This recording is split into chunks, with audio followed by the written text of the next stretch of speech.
न जाने कितने लोगों की हकीकत जानने के बाद हम उनसे आज भी हंसकर मिलते हैं।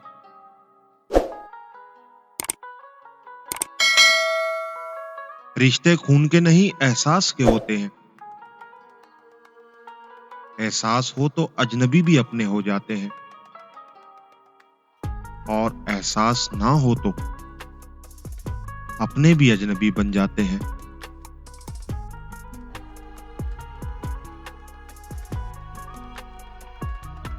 दुनिया के लोग तब ही तारीफ करते हैं या तो आप बहुत मालदार हो, या बहुत ज़हीन और खूबसूरत हो, या फिर बिल्कुल ही दुनिया से रुखसत हो चुके हो। इसलिए दूसरों के लफ्जों पर नहीं,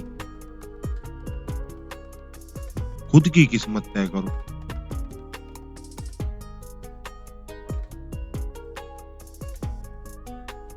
मर्द के दुख बड़े बेज़बान होते हैं, खासकर जब इनमें गुर्बत शामिल हो।